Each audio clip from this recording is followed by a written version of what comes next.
राधे राधे। मांगलिक दोष। मांगलिक दोष एक ऐसा शब्द जिस पर में आज तहलका मचा हुआ है। चाहे ये सोनम गुप्ता वाला केस हो या और भी केस हो जिसमें पति या पत्नी में से किसी एक की मृत्यु हो रही है, तो हर जगह पे चर्चा किया जा रहा है कि मांगलिक दोष के कारण होता है। तो सबसे पहले तो आचार्य जी से हम ये जानने की कोशिश करेंगे कि मांगलिक दोष कब लगता है और मांगलिक दोष का दुष्परिणाम क्या है, उससे बचने का क्या रास्ता है। तीनों बातों को 2 मिनट के अंदर में जानेंगे। बताइए आचार्य जी।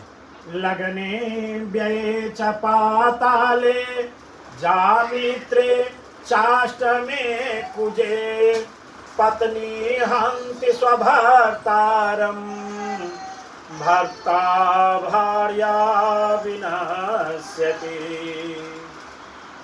जातक की जन्म कुंडली में यदि मंगल 1, 12, 4, 8, 7 इन स्थानों में यदि मंगल की उपस्थिति होती है तो उसे गांव घर की भाषा में हम लड़का को मंगला कहते हैं और लड़की को मंगली कहते हैं।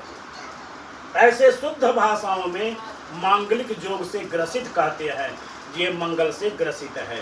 इन स्थानों में यदि मंगल की उपस्थिति होती है तो मांगलिक दोष होता है और मांगलिक दोष होने का फल ये है कि 8 वर्ष के अंदर, विवाह से 8 वर्ष के अंदर, इससे ज़्यादा नहीं, इससे लंबा टाइम तो कहा ही नहीं गया।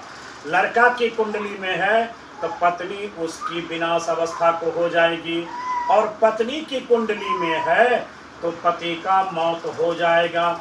इसमें तनिक भी संदेह नहीं।